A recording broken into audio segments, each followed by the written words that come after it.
Welcome, everyone, to another episode of the HR and Payroll 2.0 podcast. I'm Pete Tiliakis, and as always, I'm joined by the legendary Julie Fernandez. Welcome, Julie. Thanks, Pete. And I know you and I are trying to catch up because there's been a whole Yeah. host of events that we want to talk about, starting with today. Yeah. We recapped a bit of it in our news episode, but there's been so many more. And I thought this is one that's been, I wouldn't call it controversial, but there's just been a lot of talk, right? It's a Workday Innovation Summit. It's something I'm very proud to go to. I think this might be my fourth or fifth year joining this. And not every analyst gets invited to this. This is a very private event that Workday does. Consider it their spring analyst day, if you will, right? A lot of the HCMs, they got a lot of product. They will do a spring sort of H1 update with us and then do a fall update that is generally with Rising in their case or, whatever, fill in the blank. So this is really fun. I mean, it's really nice to go out to Napa, beautiful place, get to hang out with the Workday C-suite and the my peers in the marketplace, Holger Mueller and Sasha Gar and the others. So I thought what we could do though, Julie, is recap this event, but I want to do this a little different than we have in the past. But go ahead, and then I can. Well, finish. I was just going to say, so this is the spring one. I know it's been a couple weeks, maybe a few weeks, but This is the spring one, and it usually comes out either right before or right after the upgrade, the release one for 2026. Yeah, again, they give us 2 updates a year to analysts, right? Well, they give us more than 2, but 2 major updates. And so this is they generally will do one in spring and then one in fall. This is really a look ahead at all of 26 and even some big bets into 27 and more. That's great. So I would say this is probably the update in H1 with stuff coming in H2 plus. It depends on the vendor, but for Workday, this is typically a late April event. It was this time. And I did it in conjunction with World at Work, right? We were there recording. I had to dip out a little early that last week of April. So what I thought I would do with this, there's been so much chatter in the marketplace about Workday, right? First of all, is it the end of SaaS? We've had a million debates about that. SaaS apocalypse, I think I keep seeing in some of the headlines. When you sit and look at the SaaS platforms, I actually think it's more of an opportunity for them, assuming they make the move into AI, obviously, and agents and agentic capabilities. But the SaaS platforms, the actual ERPs, right, the baseline platforms for many, many things, but ERP, especially across the organization, is really a foundational element in this new world, right? You're going to have controls and governance and data and policies and somewhere for agents to have a source. History, audit. I mean, all sorts of, structure. What's going to command them and control them? So I think your platforms like your ERPs, your SAP, your Workday, your Zohos, your Oracles, whatever, I actually think they're increasingly more valuable. It's just going to depend on how they go about preserving that and shifting into this new agentic sort of AI-driven orchestration, contextual layer kind of world, right? So look, a lot of speculation, but I will say this, Julie. I don't know if you saw this week, Workday released their FY27 Q1 numbers.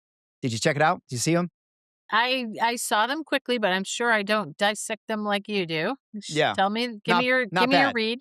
Yeah. Not bad for a company that's dying, apparently. Or at least that's what the media would have you believe, which I think is absurd. But first quarter, total revs of $2.542 billion, up 13.5% year on year.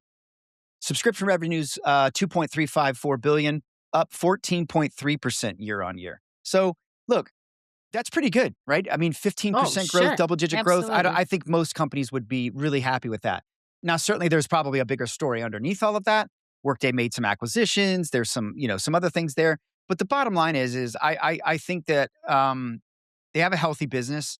They've had a healthy business. They're doing very well, I think, with their customer base and helping them navigate together. They're navigating through these changes. Yeah. So what I thought I would do for this, if you don't mind, is there's like a million articles out there, right? Like I've seen everything from extremes to, practical things to whatever. I'm not saying one is right, wrong, or indifferent. But what I didn't want to do was just go back and do kind of the same old thing here.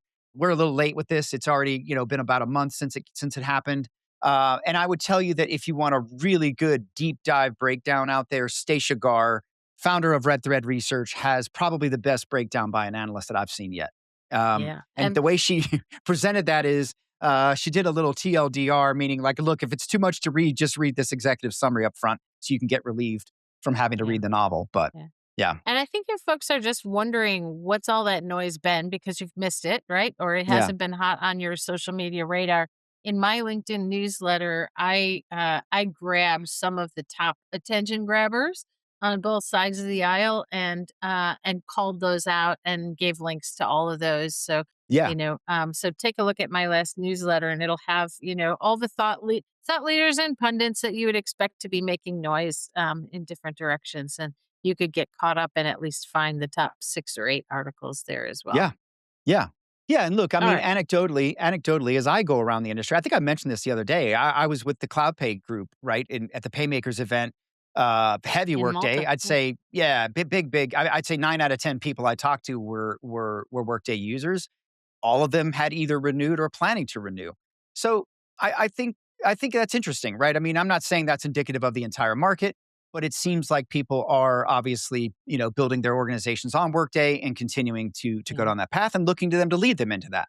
Actually, one of those articles that was kind of part of making all that noise, I'm pretty sure, it was either Jerome Gouvernail or Thomas Otter. One of them, I think it was Jerome, was writing about the size of the sheer size of the ERP Yeah. market and likening Yeah. it to the ice business, right?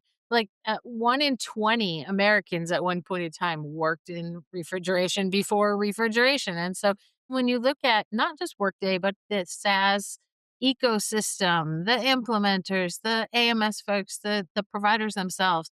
That was the size and scale that he Hmm. referenced that we're talking about here. So, it's kind of hard to take 1 in 20 every global workers, fiddling around with the ERP ecosystem and poof, make that go away with AI, in any expedient time frame. So Yeah. I think you're right. Let's focus on like some of the details and stay Yeah. away from some of the hype in this one. Yeah, yeah, I mean, I just don't want to give another opinion of what's going to happen in the future. I just think there's just too many out there. Who knows? I mean, it's so early. Where we're going to land and what it's going to be is going to be still very unpredictable. But what I thought I would do, Julie, is I've got like a what I call a. And now I wouldn't liken this to a Dave Letterman top 10. It's not meant to roast Workday or anything or the Innovation Summit in any way. This is more of a top 10 things that you need to know, right? And why they Yep, matter yep. is what I'm going to I try love to do. that. So I love I'm that. going to Let's try I'm going to that. try to break it down that way. I wrote this out. This is so long that it's such a meaty update that I had to write this out a little bit. So I am going to read in some cases. But I'm going to give you some background color to some of it. And again, not in any order. I'd say it's kind I of was just gonna ask, are you starting with number 1 or number no, 10? no, Or no, no. just there's 10 of them? It's just 10. I think it Okay. flows kind of in a story form is the way I kind Okay. of reshuffled them to give it a little bit of a flow. But there's no ranking here or anything like that. It's just the Okay. 10 things I feel you need to know. Okay. All right. All right. Lay it on us. Let's start off with the first one that I think most of us all know, and that is that Anil is back, right? Anil Bursary was the co-founder alongside Dave Duffield 20 years ago in the diner. You've probably all heard the story, right? The PeopleSoft buyout by Oracle, very hostile back then, spawned the boys to go and create something new, right? Kind of a Jerry Maguire. Who's going with me? And some of the team did. I've met a few of Right, those right. folks that are still around. But I think what you're talking about now is Anil stepping back into the reins as CEO. He didn't exactly leave entirely. He had stepped back and was actually working hands on with the product, doing a little bit more programming. I know he was working around with AI, especially with the Anthropic CEO. So yeah, Anil's back and he's taken the helm. I thought it was pretty interesting. He gave a talk about Workday's new chapter, right? I think they call this the fourth chapter or something like that, and really how they need to rebirth themselves, if you will, Right. as an AI company. So basically, the first thing he felt they needed to do was reorient their North Star, and that is around AI. I think there was a bit of feeling that maybe they had gotten a little bit, maybe a little too operationally excellent focused, but kind of lost their way in terms of culture and people and product and some of the things that made them special in the beginning.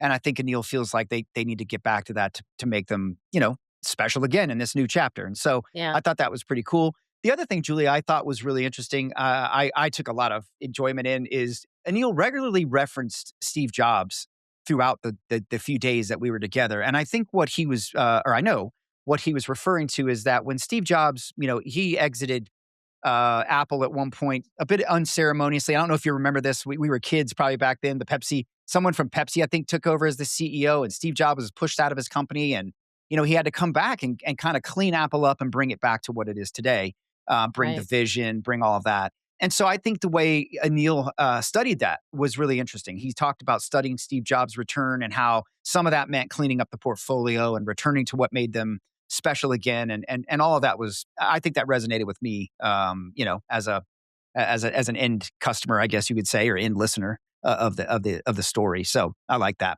Probably also has to be special and different, I'm guessing. I Hmm. mean, a lot of folks that have been with Workday from the beginning were attracted to it for its power of one, you know, Yeah, message and approach. And, I don't know, those days, that approach, I feel like they've outgrown it a little bit. And so would probably be very tough to go back to that yeah, original Workday. It's just moving forward and kind of bringing it back in line yeah. Agreed. with its special Agreed. vision, right? It will be different. It won't be Yeah. what it was at the onset. Yeah, we went from the power of one to the power of apps. I think it went, and then now we're really going into sort of a next gen ERP sort of messaging, and being a very enterprise launching pad for all Yeah. things AI in the future. So yeah, I mean, look, what I think it means for the buy side and why it matters is that you've got to evaluate Workday for more. I think in all your ERPs for way more than features and functions. I think you have to Yeah. look at it as a totality of how it helps you structure your path. So. All right, let's go to number Okay. two. Let's go to Number number two. two, Workday's AI strategy is about enterprise rails, not lawless agents. So, one of the things that Anil kind of talked a lot about is that look, and I think this goes to my infrastructure point in the beginning, that SaaS becomes more valuable when you think of it this way as an enterprise sort of rails underneath the hood powering the enterprise, right? And I think that's going to come in the form of things like data, governance, structure, policy, permission, right? All of those things, auditability, right? That's a big one for the payroll world and the finance world. So Workday, has to be very careful with its AI, right? It has to be very deterministic, and it has to be able to work with agents that are working under structure and keeping these things in line. So I think that's a really interesting point because I think it does make a case for something bigger than Workday, and that is SaaS, right? You're going to need Yeah. ERP SaaS technology as the foundational launch pad for all these great things that we want to do, right? I told that story last year about the Yeah. lady who told me all these great things they want to do in learning and development. And then when I asked what core HR they were on, it was one of the legacy on-prem solutions. And we just kind of smiled and we're like, you're not going to probably do a lot of those things that you're looking to do because you can't, because they're just not ready. So Yeah. yeah, Yeah. I think this infrastructure is important. I love that Yeah. because I think sometimes when folks are projecting AI's impact and influence into its, infinite, super revolutionary bit, they tend to focus on unstructured data, which is a strength for AI. And the fact of the matter is, you still have compliance, you still have security, you still Yeah. have auditability, you still have these things that say, okay, I'm using tools that flourish with unstructured data and multiplicitous data, and yet, if I break or forget the foundations, Yeah. I could be in for a Titanic, right? Right. Something Yeah. traumatic. And Yeah. you could be using great AI solutions all over the place, but what if they're acting on someone's behalf, who's controlling that, right? Who's giving it Yeah. what it can access and what it can change? Something's going to have to issue that access. Something's going to have to Yeah. give it the guardrails and the policy and the controls and the authorization. And I think that's where you're seeing Workday's focus Yeah. on preparing all Okay. that. So, all right. The other cool part, Let's Julie, I don't think this is new, but I'll just put it out there again. Sana is obviously becoming the front door Mhm. of Workday's AI experience. We got to get hands on. I don't know. This was pretty cool. We're analysts. We always love getting hands on. And we got to build in Sana. I thought it was pretty neat. We had a little workshop breakout where they allowed us to, build workflows, create an agent, give it life, give it action, and put it into play. And so look, Sana is and this is developing, right? They just bought Sana. I think there is an opt-in to coming over to that new experience, and I believe some customers already have started going that way, if I'm not mistaken. But fundamentally, this is going to be the future of the Workday experience, and building agents and enabling activities around agentic capabilities is going to be key.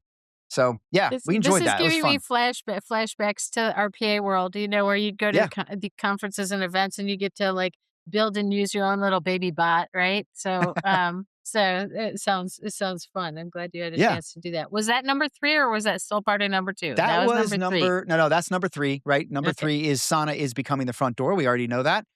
We talked about that. They've made that very, very clear when they acquired it. Yep. But yeah, I mean, look, this idea of headless technology, headless experience, right? Zero UI, I think is becoming more reality. Things like Sana are going to make that happen. Yeah. SAP is doing the same with Joule, and everyone's fighting to be the front door. I kind of wonder, Julie, does it matter how you enter the house? I mean, I don't know Well, that it does. I You think could the have many argument front is doors. maybe it doesn't, as long Yeah. as, as long as you end up in the same house and not in some kind of a maze, right? That takes Yeah, you in lost. some, yeah, gets you Yeah. lost I think in everyone something wants a confusing. frictionless world, right? We wanna get to a point and look, I don't think most employees give a damn whether or not it's Workday or Cornerstone or UKG or what it is. They just know they need to take action. They wanna tell that system, "Here's the action I need." Where and who goes and does that and connects all that for them, I don't know that they care. Yeah. And so, at the end of the Most day, often they've never known, right? I mean, yeah, even who owns the yeah. portal or where did the portal come from? Users have never really known very well what that is. So, Yeah. agreed. No, Yeah. absolutely. Absolutely. So, all right. So, moving along that lines, Okay. number 4 would be that Workday is absolutely trying to make enterprise software easier to use, right? Not just more powerful. So, one of the things they emphasized around that user experience was more personalization, more searchability, more AI ready, and certainly more natural language processing in context. So, I think that contextual layer is where everything is headed, right? I just was talking about global payroll a little while ago with someone, and we were talking about the contextual layer that payroll can provide to the industry, or to the business. So if you reducing that friction, those clicks, the speed to which you can get access to information, the orchestration that's coming, I think all of that is certainly going to make life a lot easier when we use these systems, so that we don't have to be experts. Yeah. Again, I don't care how the cake gets made. I just want a cake, right? I want a Yeah. day off. I want a manager hired. I want a report, whatever. Yeah, Pete, did that highlight come with the notion that getting to that ease of use, that next level ease of use, is going to come through agents and AI versus something else, versus just being built into the product? I mean, or well, is it just kind of a universal goal is to really increase the usability? yeah, I think at the end of the day, work tech or ERP tech, whatever you want to call it, needs to be an everybody thing. It doesn't need to Yeah, just be for finance or HR. It needs to be for everyone, and everyone needs to be able to act in there. And so, yeah, I would say it's both. Is yeah, that right? Does yeah. that answer your question? Yeah. Yeah, Well, it does. I mean, I know we'll get to this maybe toward the end, but I just see some different commercials evolving as all of these things start to take place that look at consumption yeah, versus subscription, right? And so I do think at some point in time in the future, it will be important to know, is this part and parcel of the product and the subscription itself, or do I only get this if I start, buying into a consumption based model, yeah. right? Oh, you're Um, saying, is it included or yeah, yeah. Will it it be included, depends? or do I have to pay? Do I have to, It do depends. flex credits or do something else, right? Yeah. Just to stick with the workday lingo. Yeah, it depends. It depends. A lot of this is in module. There are Yeah, add-ons. Certainly, I would argue that things like Paradox and Hired Score, these yeah, sort of higher level SKUs are going to come with that. And of course, building agents then is the flex credit model. So, which is still yeah. evolving. That's coming along. So we'll see. Okay, Okay, so let's number talk. 5. This one I called vertical AI. I don't know if that's really a thing, but verticalization of AI, right? Being able It's to gonna be a solve thing now. I know. I don't know if that's a thing. Is where I think there's a lot of value for Workday, right? Think about some of these things, the business domains that they tackled to solve with those acquisitions, right? Recruiting with Paradox for the candidate experience, Hired Score for talent Yeah, intelligence, or Evisort for contracts. All those things are Vinly. tackling Yeah, business problems across more than just one tower, right? More than just HR. So I think there's a lot of opportunity. And there's also a lot of that opportunity too, from a sector perspective, to bring solutions to the table. And that's where the partners and the extend capabilities and the build on Workday capabilities are key too. So I love this. I think yeah. it's pretty cool. It's all kind of coming together. I'll tell you what I think is interesting about that. What's interesting about that is I think that appeals more just naturally to the mid market than it does to the enterprise market, just because of the sheer number of stakeholders and owners, right? When Yeah. you start talking about that verticalization, you start crossing domains or functional areas with different owners, and that can just take a lot to socialize and to get buy-in in large enterprise. And I feel like, I see some of the mid-sized organizations having an easier time adopting that because there are fewer stakeholders that might love something else, right? Yeah. Yeah. Absolutely. Absolutely. Yeah. All right, let's go into number 6.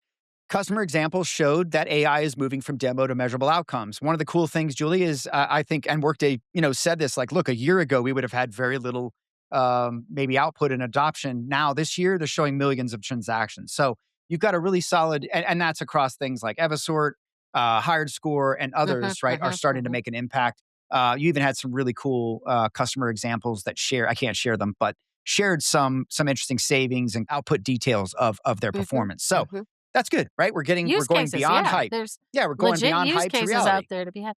Listen, that's been a thing. You can't you're in conferences and everybody wants you to talk about, certain types of successes and outcomes, and there have been very few to be had just yet. So, Yeah, yeah. yeah, very encouraging. The practitioners are just gonna love that. Leaders, practitioners will love it. So number 7 I have here is deployment agents. Could it change the economics of the Workday ownership? So Sure. one of the bigger announcements is that they're looking at deployment agents, right? Forward deploy. I don't know if they're talking forward deployed agents, but I am seeing that more across the marketplace, right? And really helping. I mean, I feel like everybody's been trying to help customers get on to systems much easier, much faster. Mhm. And certainly, move data better, move data more efficiently and cleanly. We talked about, mid cycle pay conversions. Could that be possible with AI? I know we've talked that on the show. So I think this is really interesting because if you can lower the effort, lower the time to live, obviously that's best for everyone. It's going to obviously Workday's numbers need that, right, to get them live, get them paying their subscriptions, but also for the customer, right, getting their ROI and their business cases met sooner. So I think we're getting Yeah. we're getting progress there as well.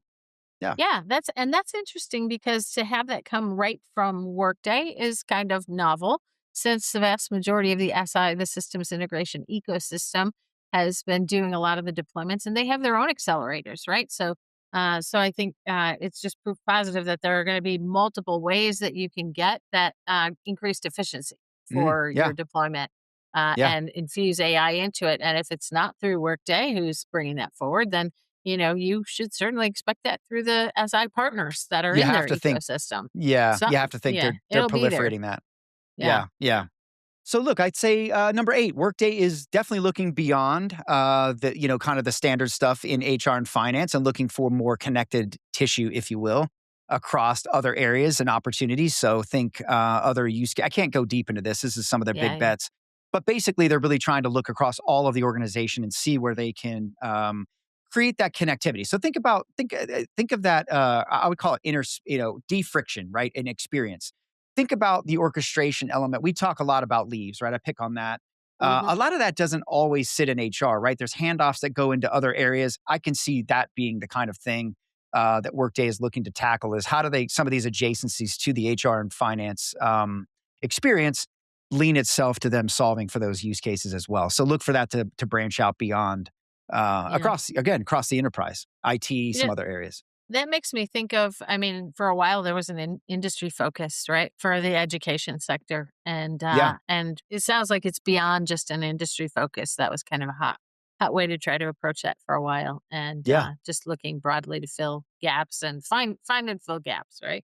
And number 9, probably not news. I mean, Workday is getting more open, right? They want to be able to connect things, integrate, right? They want you to be able to build agents. They want you to be able to build apps and solutions that make sense for you. Obviously, the orchestration and the Workday Extend and various connectors that they've provided help with that. And you can see it, right? I mean, we talked about, I think at Rising EMEA, Kainos had the EU pay transparency Mhm. solution. So that's obviously a built on Workday capability by a partner. And there are customers, enterprise customers, who are actually doing those sorts of things, building solutions and agents and Yeah. capabilities for themselves that fill, unique white spaces. Because look, the reality of it is the Workdays of the world can't build absolutely everything, Right. and they Right. want to encourage that, that health of the ecosystem by people, users building into it the pieces and parts that they need. So So, yeah, Pete, you didn't say the word marketplace, but is that really what we're talking about here? Is well, some no, of the it's marketplace? Because it's yeah, more the marketplace, right? It's just all the various tools that Workday is providing to give you the ability to connect, integrate, build on, extend, develop, and create in a very efficient way the solutions and things that make sense for your world, right? To shape your unique needs. So, Yeah. yeah. So So think beyond tapping into something that somebody else has built and is sharing, right? you In could be some way, building your shape, or own. form, you could Yeah. be building your own, is Go really back what to you're Sauna, saying right? here. That hands Yeah. on. It's Yeah. much easier than ever in a microservices fashion to drag and drop and communicate, chat what your intent is and get output. And so again, about Workday being that control point, right? You're building off of that. It's going to be controlling your agents. It's going to be giving them access. It's going to be guardrailing their actions.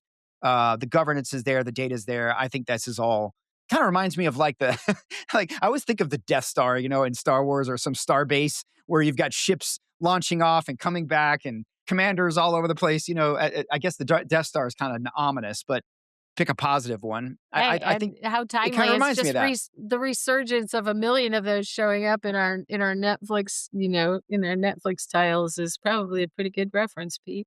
Yeah, I do. I think there's going to be a command center, right, where you have to operate all these things and build on and share. And I just think yeah, I think it makes a lot of sense. So, all right, let's Are we at last one, yeah, number 10, what's the number top 10. one? This The went by quicker last. than I thought it would. The last one, I think we've kind of said a little bit here, but look, HR, payroll, benefits, skills, everything is converging together, very connected, very orchestrated, very chained together, right? I go back to my leaves example I complain about Mhm. all the time.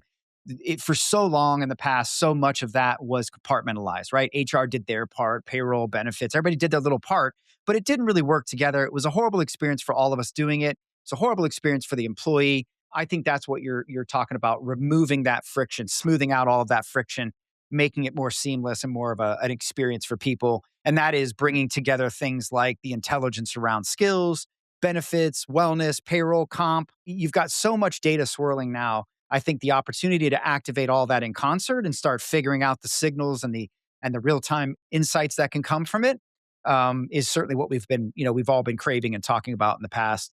And we think about something like I said in the beginning. I actually talked to Workday about this.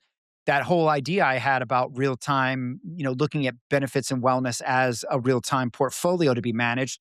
You could see how this is coming together, right? You could see how that could be a possibility in the future with interoperability, with permissions, with agentic capabilities. You could see how you could in real time manage where people are using benefits appropriately, or and benefits goes beyond our traditional mindset of health and wellness into perks like 4-day work weeks and earned wage access. But imagine being able to monitor all that and activate that in context with what your employees are needing. I just think these are the types of things that are going to come together. And who knows? There's probably other use cases out there we haven't even thought of that are, my payroll everywhere concept, or some other ideas that are becoming more possible as these Yeah. solutions open up and get smarter. Well, I Yeah. think there's a lot to be said there. As I think it was maybe the week after you were out for Innovate for this innovation bit. I was in Pleasanton. My place of employment is super Mhm. big in the benefits space, right? And benefits administration. And so just having some conversations really explicitly around wellness and what's coming and, Yeah. what the deal is with Workday Ben Admin. I know from my proximity to payroll, I have quite a relationship with Strata, who is one of the providers that will Yeah. deliver Ben admin processing and administration on top of Workday, OneSource Virtual being the other one, Yep. right, that Yep. does some of that. And so I feel like, that whole space has, if you're a benefits leader or total rewards leader, you feel like that's been a bit neglected, maybe for Yeah. years, like 8 years or Yep. more, where there's Yep. not been tons of innovation in that space. And I feel like by the time we hit fall, and I think ahead of the fall release schedule, there's some pretty exciting things on the Yeah. roadmap for fall related to benefits, wellness, the touch points to leaves and carriers and insights that drive those types of benefits decisions. So Yeah. there's an awful lot to come. And I guess I would say if your Workday customers listening to this because you want to know what else is coming and what's coming next, if you thought that area was dead or, stagnant, and I think you'd be pleasantly surprised to see there's a lot going on there. Yeah. And we're having lots of conversations right now with Workday users and clients, particularly that are just interested in what's coming as they start to plan for their future in Ben admin and pulling in the sticky stuff. We do an awful lot in that messy leave space as well. And Yeah, you yeah. can't touch anything with carriers and CCB, the Cloud Connect for Benefits SKU. I think it's been made public now that SKU, will be replaced over the next couple of years with a Workday Wellness SKU that operates a little bit differently, more API style connections. And so it's just foreshadowing, right? You're foreshadowing Yeah, for sure everything that's coming up in the fall, and there's an awful lot to talk about there. yeah. So I'm excited for all the client conversations that I'm I having and agree. I agree. I feel insights like to that. Yeah. all these boring subjects are finally getting attention now, right? I Yeah. have Right. just this week I ran into a new benefit solution I think is pretty cool.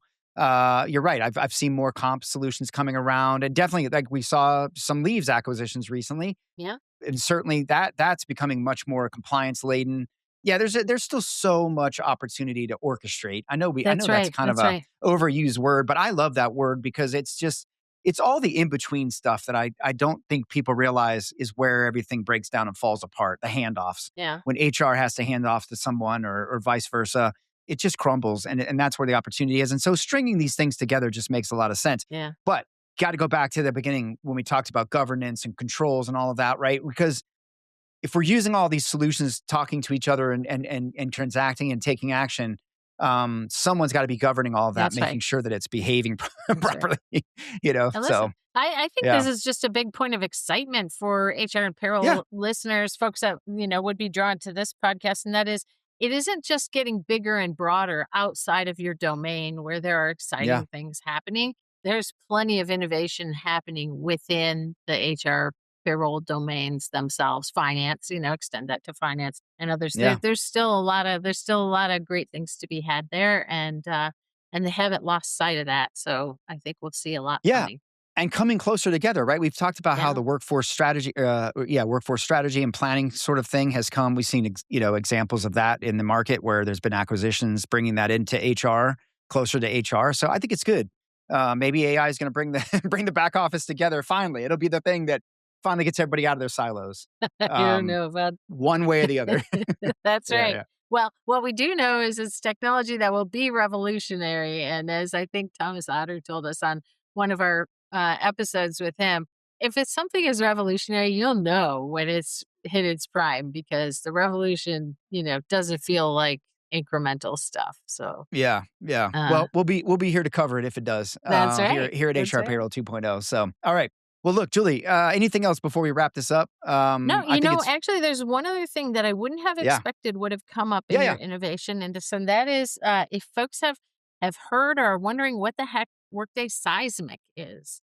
Oh, The yeah. Seismic What is has that? been launched, and it's actually has to do with the marketplace or the community Hmm, for the partner ecosystem.